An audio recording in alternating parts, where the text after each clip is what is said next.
now the president of the Somerville Borough Council.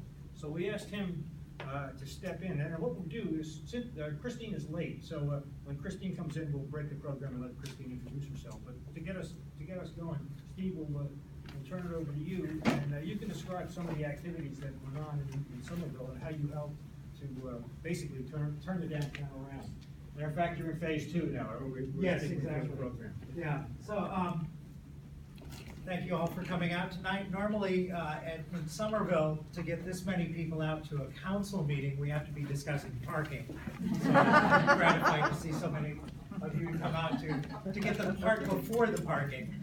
I am also running for county clerk this year, so I'm in the middle of a campaign just like Tom is. So I don't have any snazzy presentation to give you. I thought we'd have more of a dialogue. Let me paint a little picture for you first. Somerville in the 1980s. It's an old downtown. It's the county seat. So 38% of our tax base is off the tax rolls. With all the county property, with the hospital there, the schools, etc., 38% are off the tax rolls. So we really rely on the downtown to drive the economic development of the borough. In the 1980s, the mall opened in Bridgewater, and that took all the business out of downtown across the highway and really sent the town into a downward spiral to the point where it was called Slummerville and Scummerville, and you may have heard other things. At that point in time, the state was engaging in some help for local economies. And they created a program called a Special Improvement District. And Somerville was the second Special Improvement District in the state, which has been very beneficial for us. That SID has allowed the property owners, the business owners, and residents to have a forum to not only discuss problems, but they get tax revenue out of the SID. And that tax revenue must be spent in the improvement district itself. So it directly benefits the downtown without it directly impacting the rest of the residents. And as you can imagine, with 38% off the tax rolls, the property taxes that we have to pay are pretty high.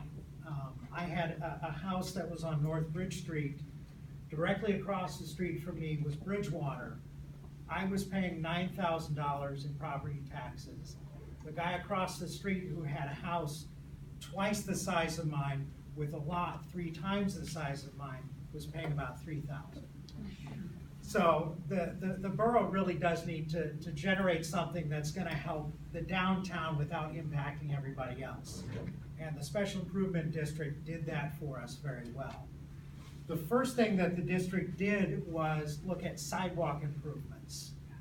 The sidewalks were uneven throughout the downtown area. They were basically deserted during the day. So they came up with the idea of a uniform sidewalk treatment to sort of tie the downtown together and to put in planters that would have ivy in them and sort of push the people on the sidewalk into a slightly more confined area to make things look busier. And that worked very well. We're now at a point where that's worked so well that we're going back and removing all of those planters because we have so many people on the sidewalks and so many restaurants that want to open up sidewalk cafes that there's no place to put them. So we just applied for and got a grant to do a new streetscape in downtown, up and down Main Street. And that's a grant that is available only to special improvement districts. So a township or a borough that does not have an SID could not apply for that grant. So we were very lucky to have that in place and to be able to get that grant. Then 4 years ago, about 4 or 5 years ago, we did some improvements on a small street in town, 2 blocks long. And we thought, let's really gussy up the 1 block between Main Street and the post office, and we'll close it off to cars most of the time. We'll put in bollards that can be removed, and we would have some traffic and some closure. Well, we closed it, we had to keep it closed for the first 6 months because the concrete and all of that had to cure. By the end of the 6 months, everybody was so in love with the pedestrian zone that we had created there, where we had this natural meeting place, that the residents basically came to council and said, don't open that back up to traffic. You know, if you have trucks driving up and down there, inevitably they're gonna have, you know, residue that they put on there. It's gonna spoil it, so please keep it closed. And 3 years ago, the council voted on a 1-year trial basis to keep it closed full-time. That worked out so well that we have adopted that as now a pedestrian zone in downtown. That one block had, I think, 86% vacancy rate when we closed off the street. There are now no vacancies on the storefront levels. There's only a couple of vacancies up in offices on the second floors. So those people who say, if you close off the street, it's gonna ruin it, it's gonna make it into a desert, quite the opposite. It's had a brilliant effect for us. Right now, as I say, our problem is we've got so much success that we've got lots of people on the street, lots of people wanna park. Parking has become a major issue. We have 3 municipal lots that are in the downtown area. And as part of having a special improvement district, that gives extra bonding ability to the township or borough so that we were able to finance improvements to those 3 large parking lots entirely from the special improvement district in the downtown. So that's been a tremendous thing. Beyond that, right now, we are looking at bringing in more businesses, getting a good mix. I think Somerville is known as a restaurant destination. We've got some fabulous restaurants. I am a living testament to the best restaurants that we have down there. We're also known as a destination for antiquing. Now, I personally don't go in for that, but for those who do, everybody knows Somerville. So I think if you want to have a nice mixture of retail and restaurants in your downtown, but if you can get some hook that you're known for, that's a good way to bring people in from outside of the area. That's basically what I have to say. I'm hoping that I have questions, that we can have a dialogue here about things that we've done, pitfalls that we've hit that I can help you avoid. One of the things that we had that thankfully you guys never were dumb enough to do is in the late 60s, early 70s, they tore out 2 blocks of the downtown and put in one of those awful gray Soviet-looking strip malls. And the back that faced Main Street was just a solid wall. There was no entryway in and out there. 6 years ago, we took all of that down. We've been redeveloping that. One of the major buildings is up now. It's a 5-story mixed-use retail on the first floor and apartments above that. In fact, if you come down and visit the county Democratic headquarters, we are in that new building. And that has allowed us to bring Main Street back into it. There is a front entrance on Main Street and another entrance that goes to the parking lot in the back. So that pulls the whole area together again. And that's one of the routes to our train station, which is kind of off on the edge of town. But it's a good way to get some traffic back and forth in between there. So. I saw an article recently that you're trying now to do arts-friendly area. And Yes. make it a little bit of Soho, which I love that expression. Right. So what's that all about? The notion when we closed Division Street was to try to make it into an arts district. And we passed some zoning that was gonna be favorable to that. We've had mixed success getting purely art-related things onto the street. One of the first people who came in after we designated it as an arts district was a tax preparer. So I was gonna say, I guess there is a certain art to that. That's really what we had in mind. That's how creative you are. Yeah, exactly. But we do have, we've got some things on there. We have an annual festival that was originally called Arts on Division. We still call it that. That came about because we had so many vacancies on Division Street that we could always have pop-up galleries. But like I say now, Division Street is fully rented.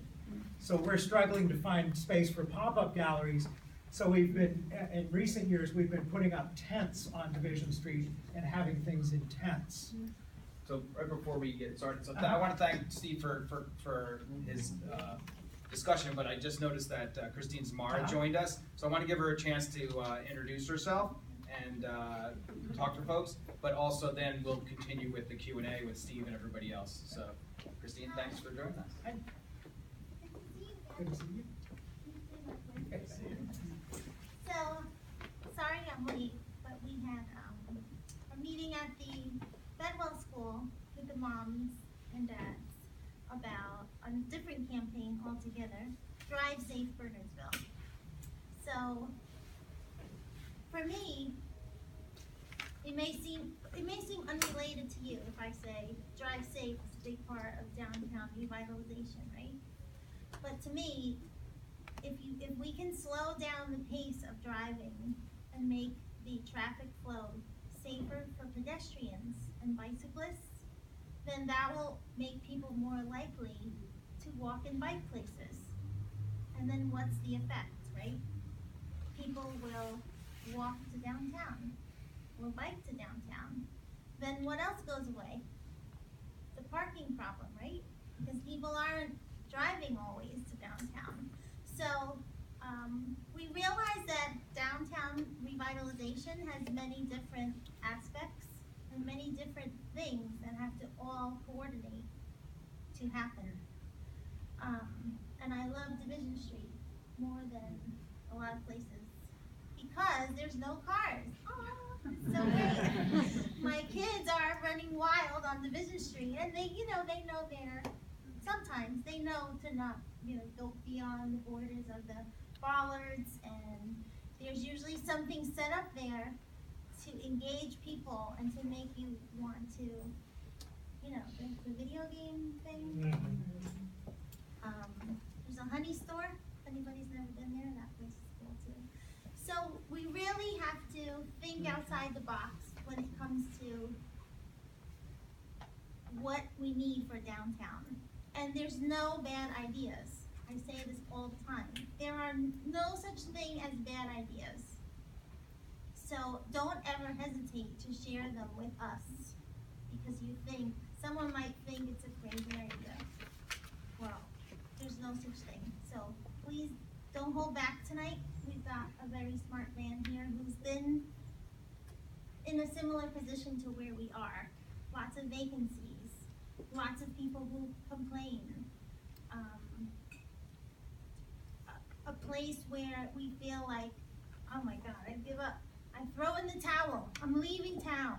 We don't want that. We want to hang in there and really show that there is a way to climb back up.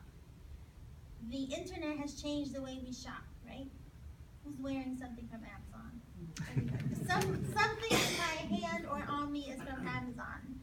But there's always some kind of way to make things different. So today I drove by the shopping mall. Nordstrom has the curbside pickup now.